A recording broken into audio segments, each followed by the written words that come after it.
هغه سړي په حواله چې د هغه د آلې تناسل نه مزي وي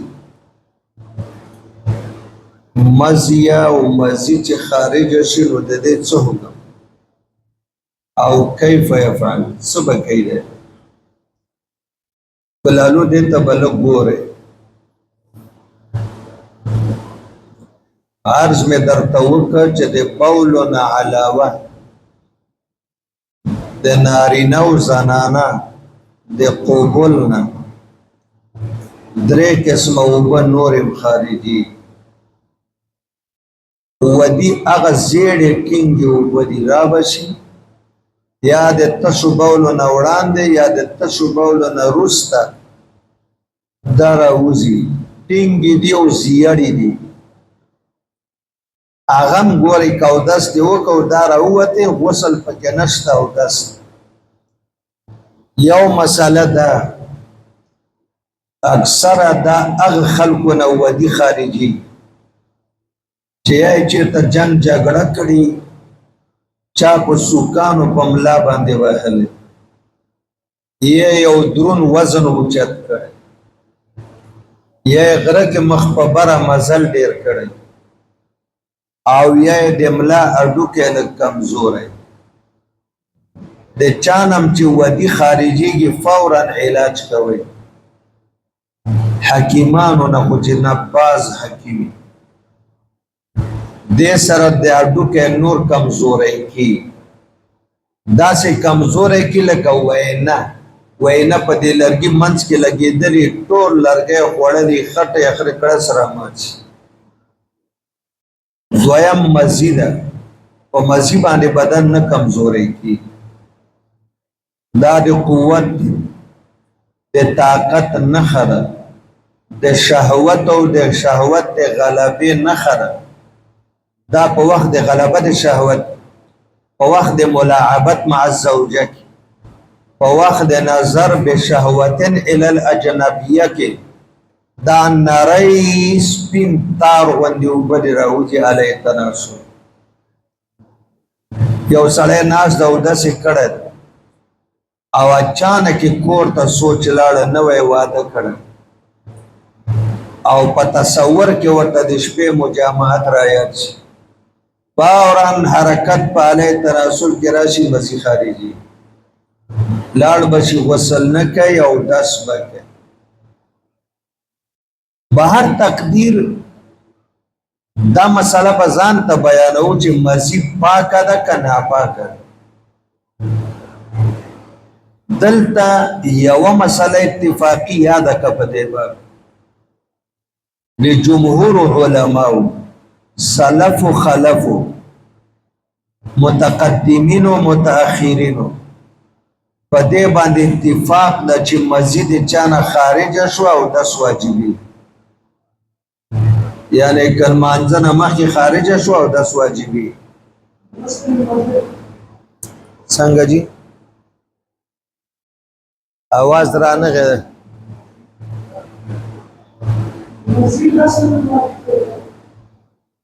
تاسو یو کس ماته आवाज راوړی دلته د غرار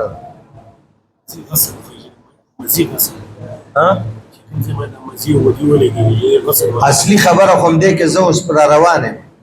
ما دا ویلې چې اتفاق په یو خبره چې مزي او دس واجبې دې کې خبره نشته اختلاف په دې کې ده چې مزي خارج شو نو تبه د عورت تر کم ځای پورې وي مزي نجس ده عورت په وینځه کنا صرف چارندام بک ابن شهاب زهري هغه وی چې ټول ذکر به وینځي یغسلو ذکره د حشفین والا قصبت الذکر ټول ذکر تر بیخه که مزي ور باندې یې کنه یو خو چې رأس الذکر نه مزي ووته وینځي به ټول ذکر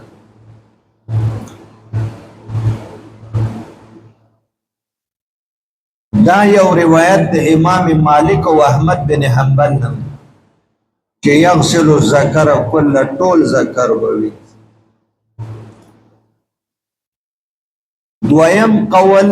د امام مالک رحمت الله علیه انفرادی ده. امام مالک و یغسل ذکر و انثیین، ذکر او خصیتین ټول به وینځي.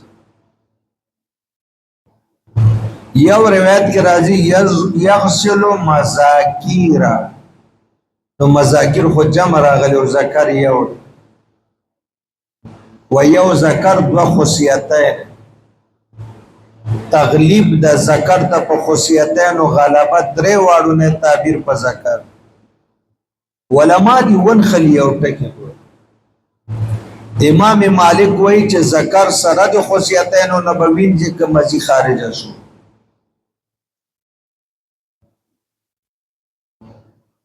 او د الفاظ برازي وصلت چلو دریم مذهب د جمهور علماء،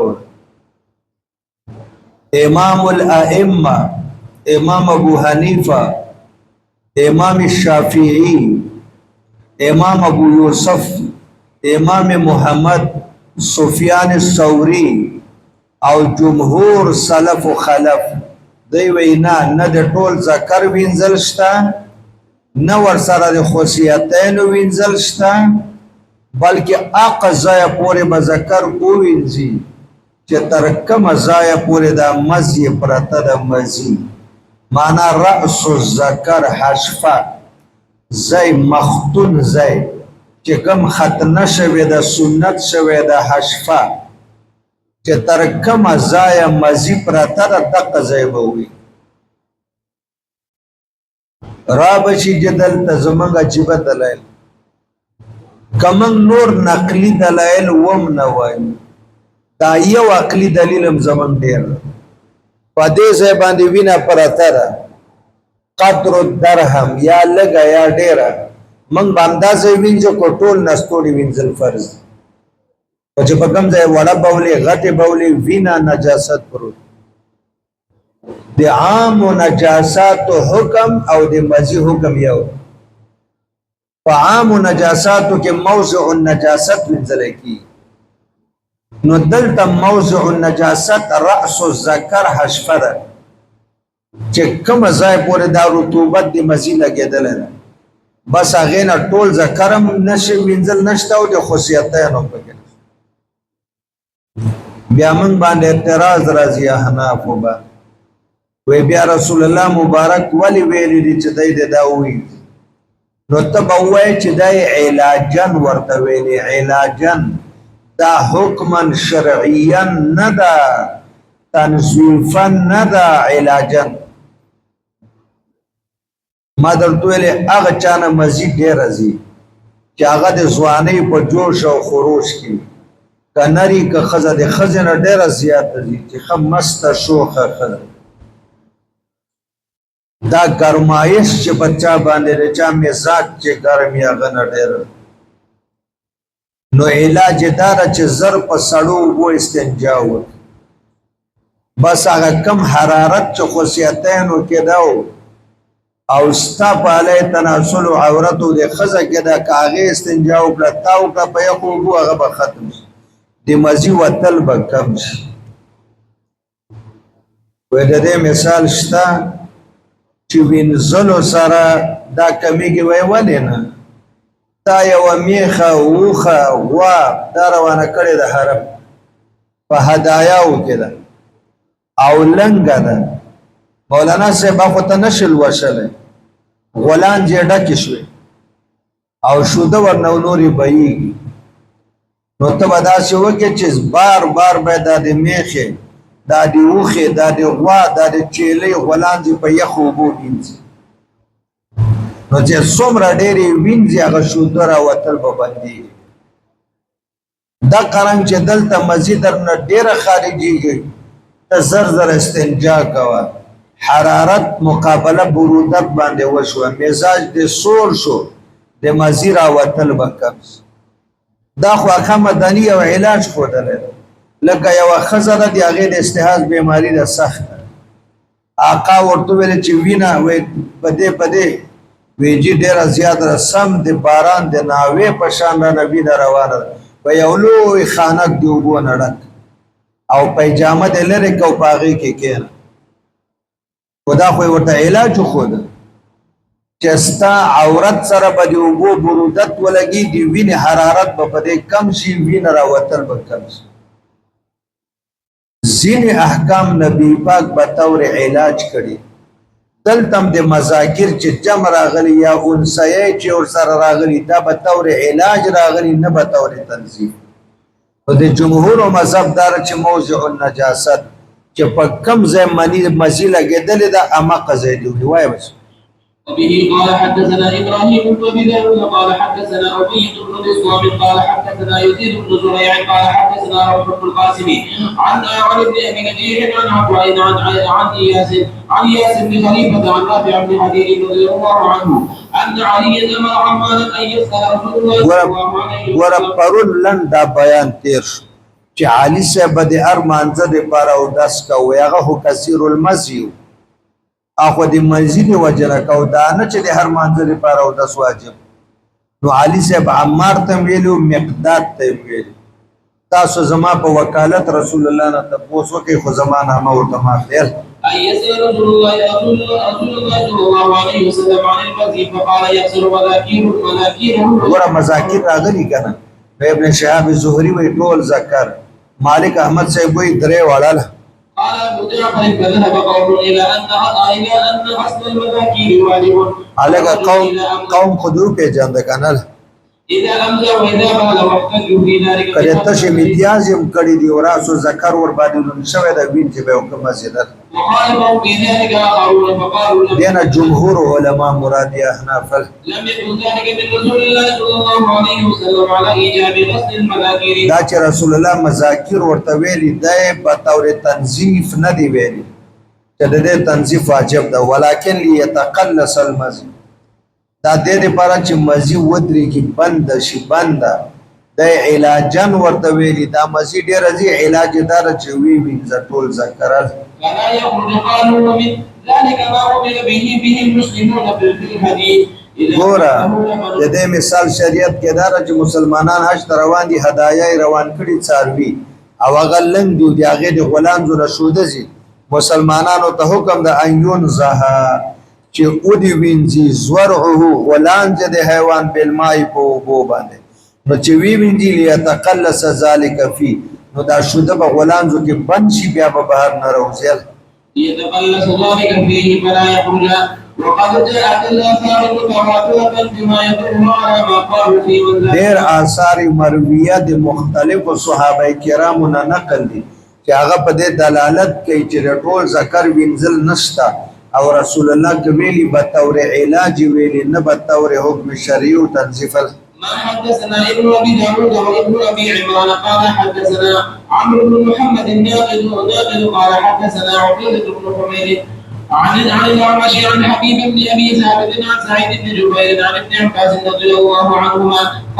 قال علي كنت رجلا مزاء زداس زوانم چې مزي برانه ډیر خپل فامرت رجلا يسال النبي رجل ګورم بیا عمار ده ابن یاسر او یا مقداد يسال النبي صلى الله عليه وسلم فقال فيه الوجوب ما درته ویلو چې دا یو خبره اتفاقی ده چې او داس پکې قال حدثنا صالح بن عبد الرحمن قال حدثنا سعيد بن منصور قال اخبرنا هشيم قال اخبرنا اعمش عن منذر النبي على عيان الثوري عن محمد بن الحنفية قال سمعته يحدث عن أبيه قال كنت أجد مديا فأمرت المقداد أن يسأل النبي ګوره هلته وایي چې فأمرت عمار دلته مقداد دواړو ته ویلو که ته برابر شوې ته تپوس وکړه که ته عن ذلك واستحييت أن أسأله لأن او زه شرمېدم چې تپوس وکړم ځکه د محبوب لور بیبي زما په نکاح کې ول لأن ابنته عندي فسأله فقال إن كل فحل يمزي د هر ځوان نه مزيزي دا ښه خبره ده وإذا كان المني ففيه الغسل چې مني خارجه شي غسل ده وإذا كان المزي ففيه الوضوء وبه قال حدثنا محمد بن خزيمة قال حدثنا عبد الله بن رجاء قال حدثنا سعيد بن قتادة عن ابي حسين عن ابي عبد الرحمن عن علي رضي الله عنه قال كنت رجلا مذاء وكانت عندي بنت رسول الله صلى الله عليه وسلم فارسلت الى رسول الله صلى الله عليه وسلم فقال توضا واغسل عورته وانزل. وبه قال حدثنا شعيب قال حدثنا سعيد قال حدثنا هشيم قال اخبرنا يزيد بن ابي زياد قال حدثنا عبد الرحمن بن ابي عن علي رضي الله عنه قال سئل النبي صلى الله عليه وسلم عن المذي فقال فيه الوجوب وفي المني غسل. وبه قال حدثنا حسين بن نصر قال حدثنا التريابي قال حدثنا اسرائيل قال حدثنا ابو اسحاق عن هانئ ابن هانئ عن علي رضي الله عنه قال كنت رجلا مذاء فكنت اذا امضيت چې کله به مانه مزي خارجه شو اغتسلت غسل به کو فسالت النبي فيه فسالت النبي بواسطه المقداد ام بواسطه يا بواسطه عمر فقال فيه الوضوء. وبه قال حدثنا ابن خزيمة قال حدثنا عبد الله بن رجل قال اخبرنا اسرائيل وحدثنا ربيع المؤذن قال حدثنا اسد قال حدثنا اسرائيل ثم ذكر باسناده مثله. وبه قال حدثنا ابن خزيمة قال حدثنا عبد الله بن رجل قال حدثنا الزائدة قال حدثنا رقين بن ربيع الفزاري عن حسين بن قبيصة عن علي رضي الله عنه قال كنت رجلا مذاء فسألت النبي صلى الله عليه وسلم فقال إذا رأيت المذي فتوضأ واغسل ذكرك وإذا رأيت المني فاغتسل. وبه قال حدثنا أبو بكر قال حدثنا إبراهيم بن بشار قال حدثنا سفيان عن عمرو بن دينار عن عطاء عن عائشة بن أنس قال سمعت علي على المنبر يقول كنت رجلا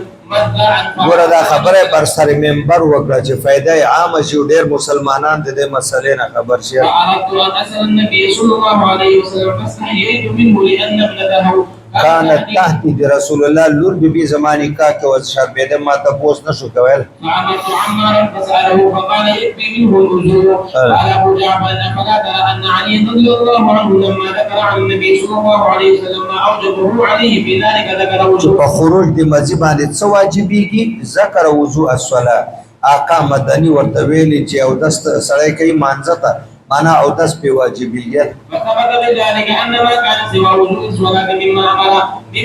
به فانما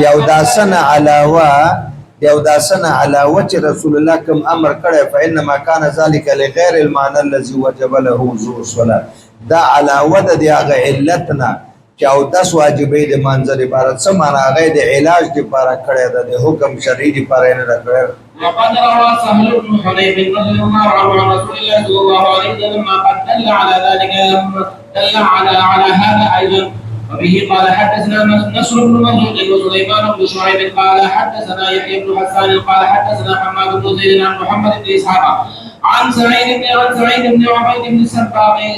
عن ابي عن سعد بن حنيف رضي الله عنه انه سال النبي صلى الله عليه وسلم عن المدين فقال فيه الوضوء فاخبر ان ما يجب فيه هو الوضوء وذلك يكفي ان يكون عليه معلوم. ددينا معلومیږي چې ددينا علاوه نور شیان نشته هغه منفي دي.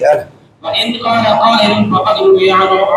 عمر بن الخطاب رضي الله عنه. يعني معترض اعتراض وکړي چې تاسو یې صرف او دسته غسل الذکر مذاکر ونسین نشته. وای عمر فاروق نام داس یو روایت نقل ده چې هغه د جمهور خلاف هغه کې مرضی چې ټول ذکر یا خصيتين به ورسره ویندي. معترض اعتراض کوي قیل سره به موږ جواب کوو. ما يوافق ما قال أهل المقالة الأولى فذكر ما حدثنا أبو بكر قال حدثنا أبو عمر قال أخبرنا حماد بن سلمة قال أخبرنا سليمان التيمي عن أبي عثمان الهندي أن سلمان بن ربيعة الباهلي تزوج امرأة من بني عقيل فكان يأتيها فيلاعبها عليك يا وخزه کړي و بنو باهله کې د باور بنو عقيل کې نو هغه ته براته دی واده نه مخکې دا بعض قومونو کې دا رواجی چغل بازی یا بل څه شی مصیبت ته بدنام دا راځي فیلاعبها نو خپل خځه سره به لوبې کول شپې به ور سره تیرولې فیومزي نو د دنه بزکه دا مصیبت ډیره خارې ډیره دا دی واده نه مخکې د کوژده نه پس خبره ده. فسأل عن ذلك عمر بن الخطاب فقال إذا وجدت الماء فاغسلها فرجك وانسيي عورت او خصيتين دي او وینځه وتوزع وضوء کله صلاه وی خد ځوان ته عمر ولی ویلی چې ذکر او خصیتین وینځه او داس پیدا خود ابن اسحاق او د زهری په شان او د مالک سے په شان قول دم کړل قيل له يحتمل ان يكون وجه ذلك ايضا ما صرفنا اليه وجه الحديث من دا هغه توجیه کو چې مخکې کړي و چې دا علاجان وته وي چې تزوان زلمه لا واده کړي نه د کور والا سره میلاويږي او غاړه غټي او بوس او کینار نو د دې علاج در چې را مسجد بند شي نو ته استنجا وکړه وقد روي عن جماعة ممن بعده ما يوافق ذلك یعنی صحابهونه تابعینونه تبع تابعینونه عمل او فتوی راغلی دي صرف او دس باندې او په غسل د موضع النجاست له به قال حدثنا ابو بكر قال حدثنا مؤمل بن اسماعيل قال حدثنا سفيان الثوري وحدثنا ابو بكر قال حدثنا حلال بن يحيى بن مسلم قال حدثنا ابو عوانة كلاهما عن منصور عن مجاهد عن مورد العدلي عن ابن عباس رضي الله عنهما قال هو المني والبدي فاما المزي والبدي فانه يغسل ذكره ويتوزع واما المني ففيه الغسل. وكان الشاب هلا سرسر. وبه قال حدثنا ابو بكر قال حدثنا ابو عامر قال حدثنا سفيان عن ابي حمزه قال قلت لابن عباس اني اركب الدابه قربان زکله په سوارلې کې نه مزیرا نه وځي بعض خلکو نه وځي خلاصه او فقال اغسل ذكرك وتوضا وضوءك للصلاه افلا ترى ان ابن عباس حين ذكر ما يجب في المزيد ذكر الوضوء. تاسو ګورئ نه عبد الله ابن عباس لوی صحابي ده چې کله د مسجد په حواله خبره کوله ویل او د سوکا خاصتن بل سند ویل وحين امر با جمرته امره مع الوضوء بغسل الذكر من وی ذکر د کل مراد جز ده موضع النجاست ال قال حدثنا ابو بكر قال حدثنا محمود قال حدثنا ربيع بن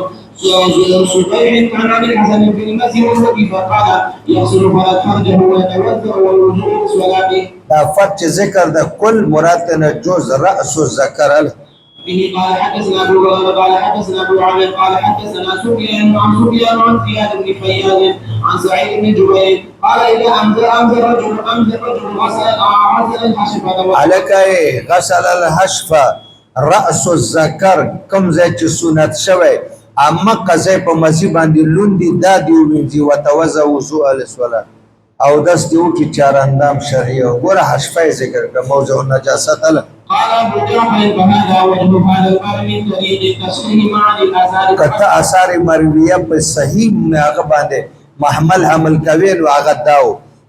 نو په دې باندې خدا زمون مذهب ثابت شو چې موضوع النجاست حشفه واما وجه ذلك من طريق النظر کوم دلیل عقلی ته وګورو دلیل عقلی دا تقاضا کوي چې د ټول ذکر وینځلم نشته او د خصوصیتانو نشته بلکې چې په کم ځای باندې مسیله کېدل وان راينا خروج المذي حدثا فاردنا ان ننظر في خروج الاحداث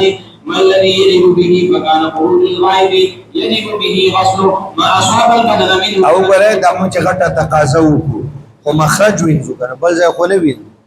نو دا کرانګي ولا تقاضا کو راسو ذکر دا استنجا کو ولا يجب غسل ما سوا ذلك ته ما سوا د موضوع النجاست نه بل ځای نه الا التطهر للصلاه مگر کچه ته غسل باندې واجب شوی یا بل څه دی او دا څه دی پاره وكذلك خروج الدم من اي موضع ما وینه چې کم ځای نه وځي هغه ځای وینځو ټول بدن نه وینځول في قول من جعل ذلك حدثا احناف وایي چې وینه سره او داس ماتي دا سبب دی بیا د سید دا حدث د شوافی خو وینې سره نه قصنه ویل